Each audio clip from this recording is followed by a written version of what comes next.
Broadcast is now starting. All attendees are in listen-only mode.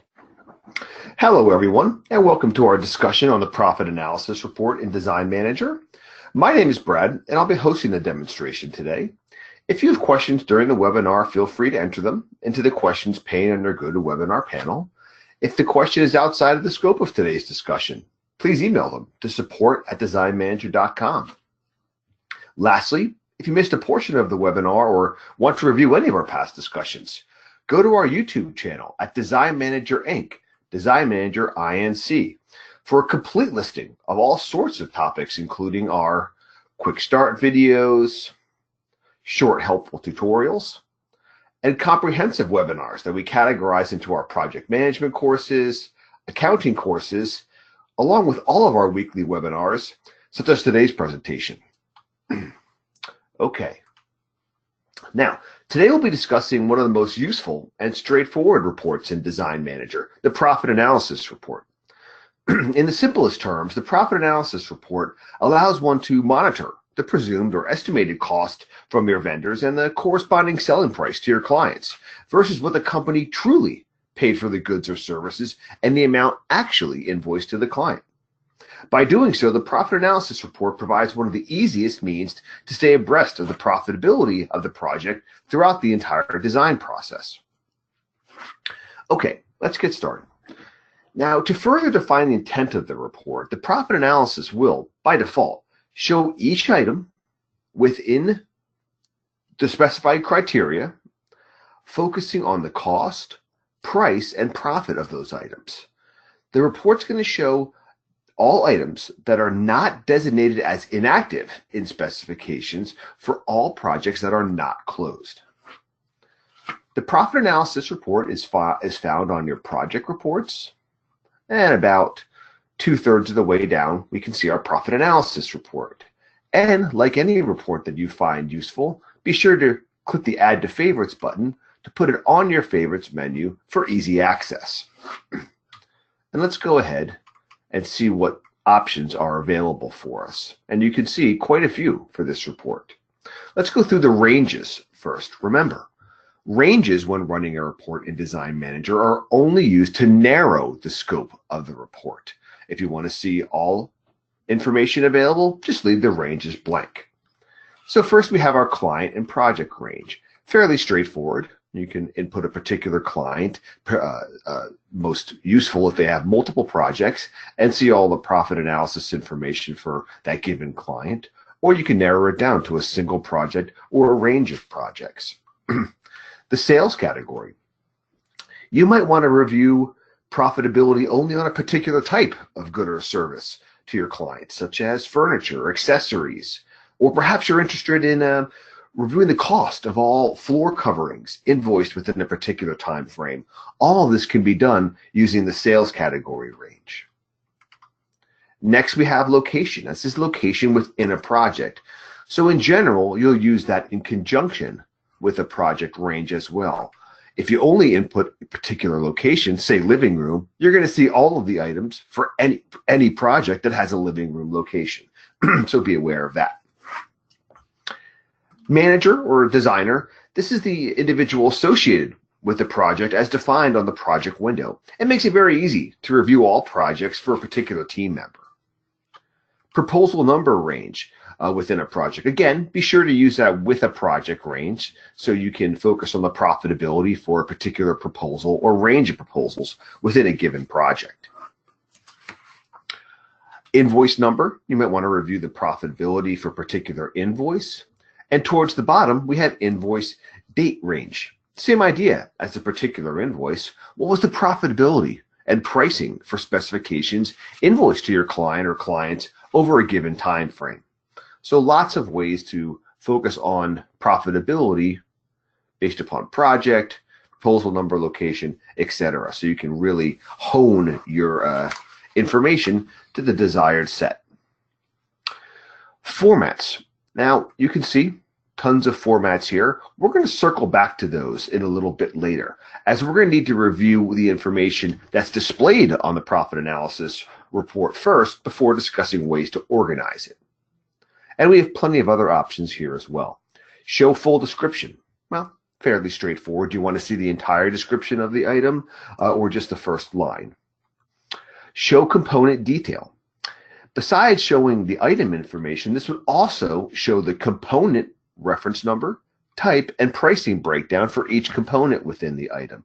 So if you want a little bit more detail of what's comprising the cost, price, markup, etc. for each item, you can run the report showing the component detail. And then we have a variety of abilities to exclude component types. So you can optionally suppress the various component types in the analysis. For example, you may not mark up freight at your company, and therefore you don't want to include freight components, as their cost and price would just skew the true markup and gross profit percentages of the item. Another example will be that many companies don't want to include time components, as they have a fixed fee for their projects, and there would be no price to the individual time entries for the client. So you can optionally exclude any of the component types, not including merchandise, of course. That will always be displayed. Great. Now that we've discussed the options available for running the profit analysis, let's move on to an in-depth review of the information contained on the report. We're going to run the profit analysis for one of the most common formats, by location, and we'll focus on a particular project at Carter's Beach Home, and we'll do that just for their outdoor living area. Click OK, and we're all set. And let's make this a bit larger. And let's see the information displayed for us. First, in the header of the report, we can see the associated client code and name, the project code and name. Then all of our ranges are available for us. So we can see how we're narrowing the information on the report, what project we're showing. Obviously, we're showing all locations. We're looking at just the outdoor living area, all managers or designers, proposals, and we're including all component types. So you can look at the range information if some of the data being shown perhaps is not making sense to you or is a bit confusing. Maybe you ran the report for an incorrect combination of ranges. We have the page number, of course, and then we also have our timestamp. That's an often overlooked tool, and that's going to allow you to compare changes over time. So I could run our profit analysis, save it onto my computer or network or into my cloud, and then run it again at a later date using the same ranges, etc., and then review any differences in cost and pricing. That timestamp under the printed information can be quite useful. Now let's look at the columns available for us on the report, and quite frankly, they're fairly straightforward. We have the item number within each given project. The description, again, I chose not to use the full description. I would only do so if I really need to see all that information. Otherwise, it keeps the report much more, much less lengthy if I don't show full description. Then we have pairs of estimate and actual for cost, price, profit, gross profit percentage, and markup. And now let's examine each of those in detail, as they are the heart of this entire report. First, we have our estimate cost. Now, this value comes directly from the total of the extended cost of all components for the item. So whatever I'm typing in, the specifications is what's going to be displayed on the report immediately. If I go make a change to item 5 and increase the cost, it'll show on the report immediately. In the same vein, we have our estimate price. This is the total of the sell price of all components for the items. So let's take a look as an example in our Carter's project. Here's our item 5, and right on the item window, we can see our estimated costs for both of the components, a merchandise and freight component. So we can see 900 in total cost, which is displayed totaled for the item. Same with the price. We can see the price for each component and then the total estimated price of the item at $11.40. So 900 in cost, $11.40 in price, and that is precisely what we see on our profit analysis report. So the estimated values come from exactly what you've typed into the specifications. Now, in the early phases of your project, all that's going to be displayed is the estimated cost and price, as the specifications have not proceeded further in the design process. But the profit analysis report could still be very helpful in monitoring your desired margins during the specifying period. So this report has validity and use throughout the design process. Now, the actual values. The actual values are a bit more sophisticated. Let's focus on the actual cost. This derives from the total cost of the vendor invoices recorded against the components for that item. So let's take a look at what I mean there. Jump back on our specifications. Let's go to item 6. We'll edit the first component for the chair.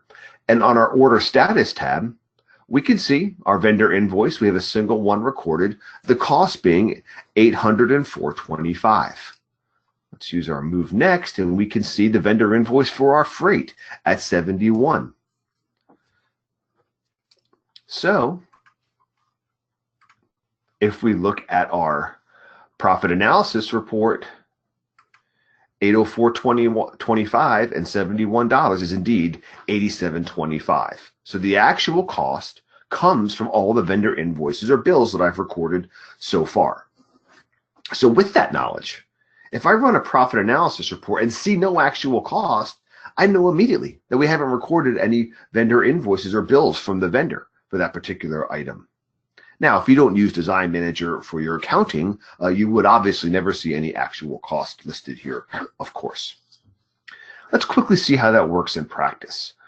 One of our items, our stone table, we have no actual cost. So again, I could presume that we haven't input any vendor invoices for it yet. Let's go ahead and do so quickly and see how the report changes. So we can close our profit analysis report, go over to accounting, bills and invoices on our accounts payable frame. I'm going to add a new one for our purchase order in question. There it is. And on our vendor invoice window, we can see my cost to date I've added for several of the components, but yet not for our stone table. All of the information in Design Manager is fully integrated. So because I'm not seeing any cost to date or actual cost here, I'm not going to see it on the profit analysis report either. Let's put in our invoice number. We'll use today's date is just fine. Stone table. Let's imagine there's some freight associated with the item. I didn't estimate any freight, but I could certainly add some. So we'll put in $50 of freight. And now along with the $650 for the cost itself, our cost on the invoice is $710. Oops, can get this out of here. There we go, $700 exactly. Go ahead and post our invoice. And now that our bill has been entered, if we go back to our profit analysis and use the exact same information, now we can see our actual cost has been input. Again, fully integrated. The moment that the accounts payable team member puts in the bill, you run the profit analysis, you'll see it. You look at your component window, you'll see that information there. Actual price. This is calculated from the final price you've invoiced to the client for the item. So if we go back to our specifications and look at item 5 on our status tab, we can see we've invoiced $11.40.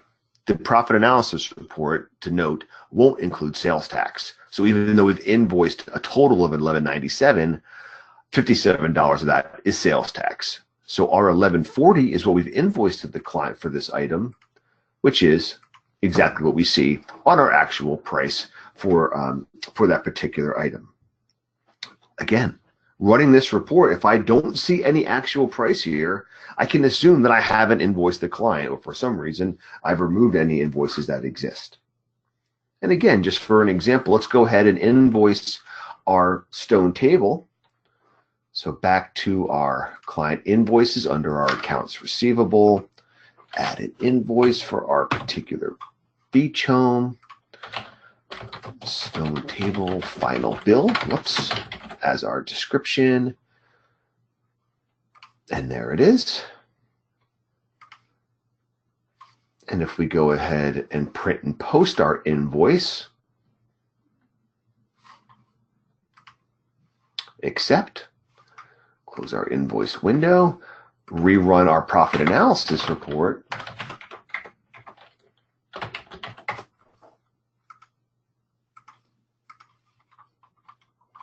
enlarge, and now we have our actual price. So again, just that easy. The actual values are truly what's occurred for that particular specification, what the vendor ultimately charged us, and what we ultimately invoiced to our client. Now, there's one more point to consider with our actual cost as an example. Let's run the report again. We'll focus on our Carter's Brigantine Beach Home, but I'm going to leave it set for sales category so we can focus upon our time entries. Now we can see our time entries don't have an actual cost listed. Our time entries, by their nature, wouldn't really have an actual cost. They're entered through the employee time system, and they represent the work done by the team members for the particular project. So they're not going to have a purchase order and therefore a vendor invoice recorded against it. And so by our previous example, they're not going to have any actual cost. Well, this is not really the case. The actual cost will get recorded for time items upon invoicing the client. Essentially, you can think about it as at the point of invoicing, the cost of the service recorded is truly being realized. So it's at that point that we're billing the client for the work we've got done, and that cost transfers into an actual cost. So let's take a look. We can see for item 10 and 11, for our time billing items, we don't have any actual cost, no actual price either. So if we invoice those two items, back on our client invoices, add back to our Carter's Brigantine Beach Home, select our time entries, billing items, go ahead and print and post, and there they are. Now we're running our profit analysis.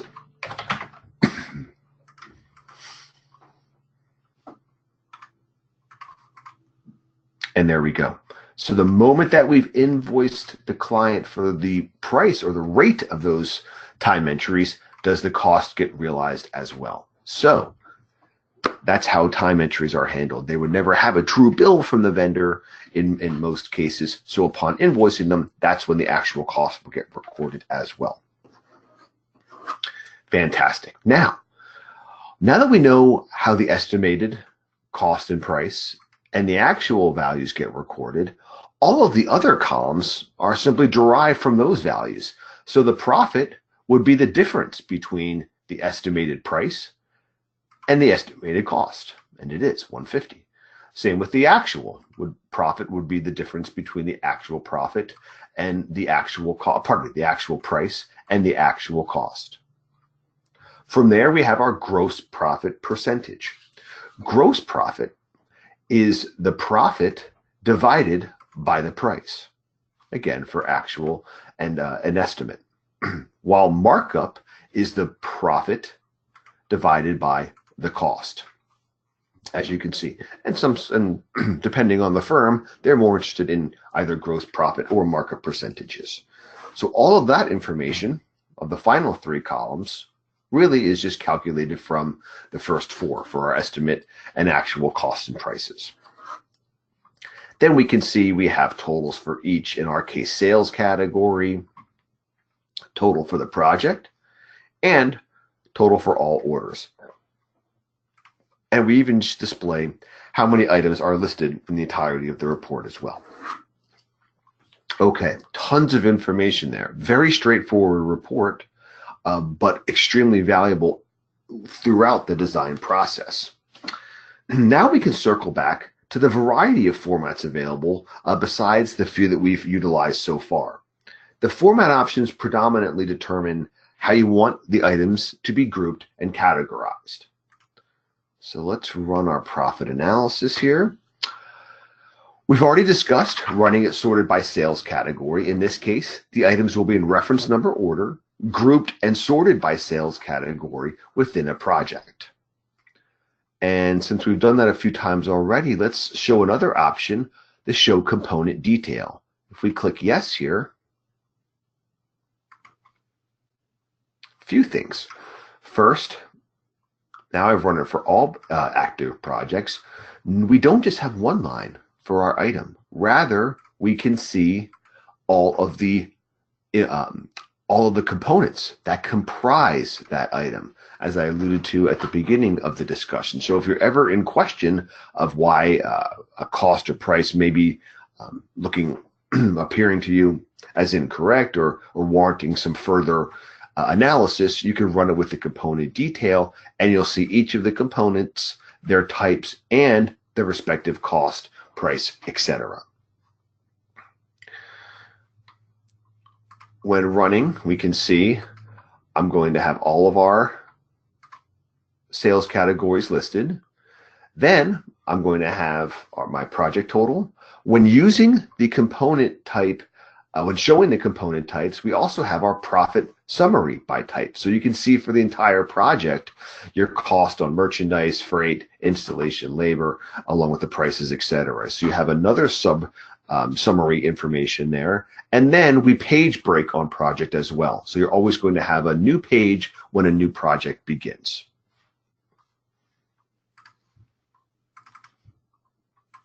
Same with sorting by location. Here, let's go ahead and show component detail as well, but let's also see how the excluding works.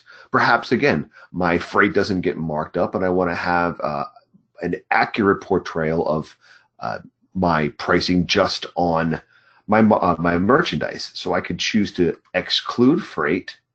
And again, we're going to list each item within the location. And then we're going to show all of the components, but notice I have no freight being displayed at all. All I see is my merchandise, installation, and time components. And again, when sorting by location, you'll have a new page start for every project that begins as well. And then totals for all the projects as well. So two of the most common, sorting by sales category and sorting by location. What other formats do we have? Quite a few. Sorting by manager. Now this is going to show each item in a project in reference number and item reference number order, subtotal by project and manager, and it's going to page break by manager now, or designer, or team member versus each project. So now we can see Ashley Brandon's projects and we can see Patrick Wolf's, but we don't start a new page for each project. This is a very easy way to, again, review the profit analysis for a given team member, etc. as well. There we go. Nice, clean, very readable format of the report. Then we have similar options to run by proposal number. That would be each most recent proposal number within the project. Page breaking by project. Invoice number, exact same, except we'll group and subtotal by invoice number. Next, we have our summary options. The project summary, for example, is going to be one line per project with no page breaking whatsoever. This is great for a higher analysis if I want to look at just each of my projects. Hey, how is the profitability for all of my active projects sort of shaking out over time? And you can see now we're just showing the projects themselves with no items detail whatsoever. Very, very convenient, high viewpoint aspect of the report. For a little bit more information, we also have the option of sales category summary, which is going to show each project, and again, page break by project, but one line per sales category. Again, if I'm reviewing, if I'm the principal or the controller and I want to have a top-down viewpoint of the project, I'm not quite as concerned of what pieces of furniture, rather what's our profitability on furniture, wall treatments, window treatments, etc. So a little bit more information than just the project summary, but again, not quite as detailed as showing each item. Then there's the exact same option for location summary. So now we're looking at the physical room locations themselves, or conceptual locations like time billing, rather than sales categories. So we can see how much cost the master bedroom was, what's our profitability on the wine cellar, etc. And again, we'll page break on projects in those cases as well. And after that, remember, I said these are only our active projects. So then we have an entire additional set of the exact same options that will include closed projects. So if you're trying to get some information for throughout the year, perhaps, and some of your projects have been closed, as you keep your housekeeping duties up to date, you may want to run the report to include those closed projects as well. So we have formats for each of them. And with that, that brings us to our end of our quick discussion today on the profit analysis report, where I try to review everything about the report, which I consider one of the most useful reports to monitor profitability, to analyze cost, even to discern the fiscal status of an item. Has it been invoiced? Have we received the bills from the vendor? We discuss what information is displayed, how those values change, and all of the different formats available to review your specifications in the desired manner. And with that, I thank you all for joining the discussion today, and I hope you attend another of our free webinars in the near future. Thanks. Take care and have a great day.